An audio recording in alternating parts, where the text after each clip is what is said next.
So Kennedy Carter is obviously somebody who didn't play in the WNBA last season. And if we're being honest, is without question the best player who didn't play in the WNBA last season.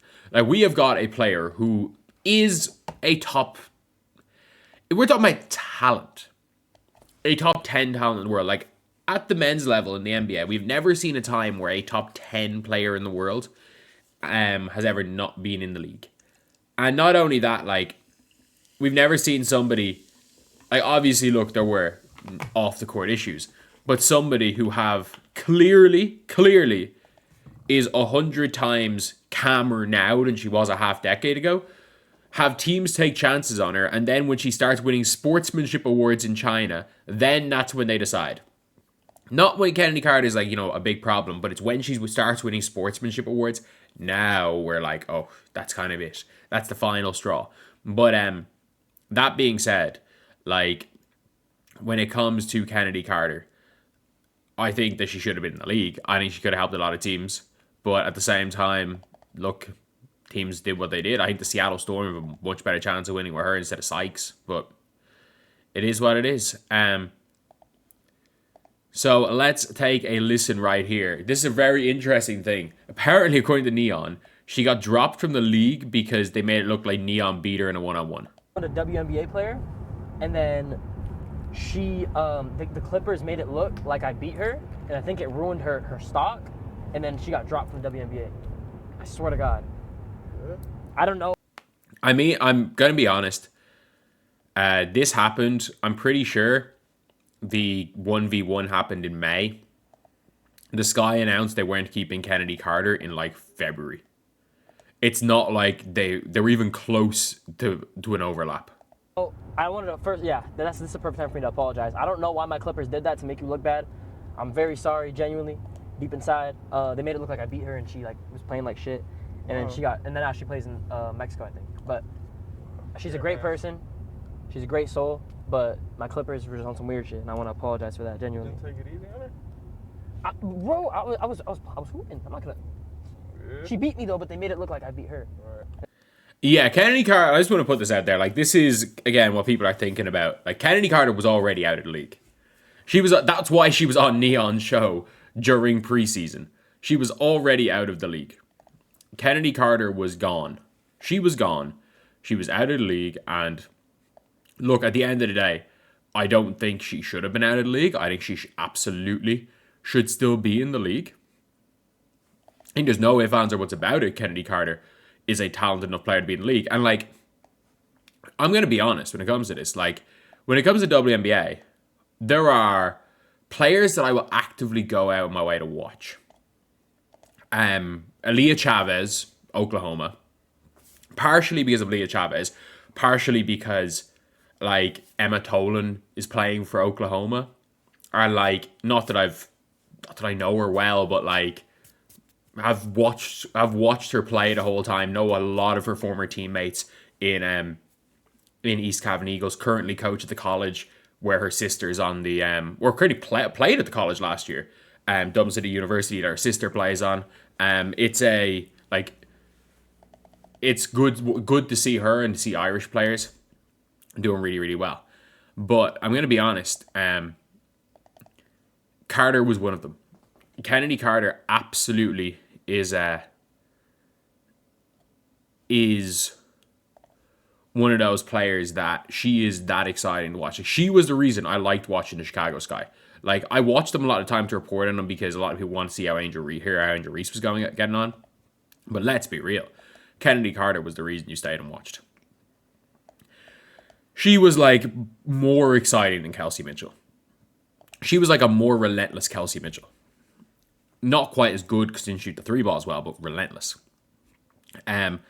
Meaning while she's just trotting around the Globe collecting championships like Infinity Stones, many players can be the best in the world. She goes and proves it. I don't think she's the best in the world.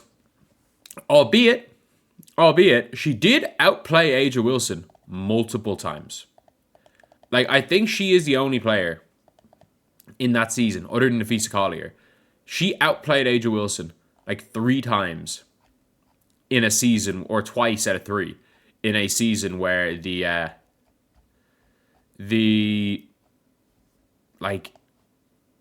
aces were not great, but Aja Wilson was supposed to be the best of all time. Like, it was her great season ever where she wins unanimous MVP. But yeah, it is funny the way people still think though that Neon got her kicked out of the league. Obviously, there are more, like we've all talked about enough. Watch this and tell me you believe she's not in the league over some streamer clips. Was this her highlights from 2024 for the Sky? Like, it is, like, the shit Kennedy Carter was doing for the Sky was like when we talk about skilled players in the WNBA, there is nobody. There is nobody. Like, there's Arike, but Arike is just chucks bricks. Like, that was a game-tying shot against the Aces. Like, the shit that Kennedy Carter was doing on the floor. I understand there's off-the-floor reasons why Kennedy Carter was out of the league, but, like, she's there drawing essentially double teams. Like, she did that to Dejanay Carrington, all first-team defense Dejanay. Sophie Cunningham's trying to trap her in the corner, and Taurasi, doesn't matter. Doesn't matter. Like, what she did with Chicago was ridiculous. The reason why she's not in the league, I mean this. I think the reason why she's not in the league is because of shit she did in years past. Like, I think she's not in the league because of what she did before Chicago. And then, obviously, Theresa Weatherspoon is like, she is our best player. We are going... And then it seemed like, there was an excessive amount of time spent on Kennedy Carter if you were the... for the Sky. And for Theresa Weatherspoon. Apparently, it seems like she spent an excessive amount of time, focusing on Kennedy Carter and dealing with her. And it's like, well, yes, she's our best player. She is our best player who at times, who probably needs a bit of extra attention to be a positive influence on her team. But she was the fucking team. Like, she was their player. And obviously, some of the off-the-court stuff. The reason why the Minnesota Lynx have the second pick in the WNBA draft is because Jeff Pagliacca said, I would rather get a bunch of vets in than bring back the literal best player on her team. Or on his team. Like, and there's no question about it. Kennedy was the best player on that team.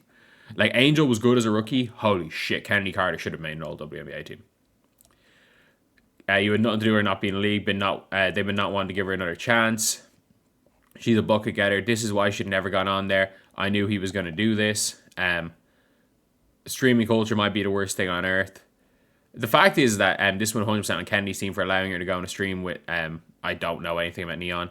He knows that his game with her isn't the reason why she's not playing the WNBA. I actually don't know. But that's the general consensus from some people, is that now Neon got her out of the league. But obviously, look, I remember Neon as a... Like, I was in the 2K community when Neon was coming up. I remember Neon as the kid who pretended to be Ronnie 2K's son, then faked his own death. Like, I was probably 21. He might have been 15. I remember Neon from that. Like, but it's not really for me, it's not really that much of a... this clip is a whole lot of nothing. And even if a whole bunch of random people think that a player is out of the league because they were because Clippers made it look like a streamer beat them. If nothing else, Neon has come out and said, yeah, she cooked me. I didn't beat her, she cooked me. If that's the reason she's out of the league, like, at least for the general population, there's no more, a random person could beat a WNBA player. But, like, doesn't, at least it's going to stop that narrative. But anyway, yeah, that's the video. See you guys.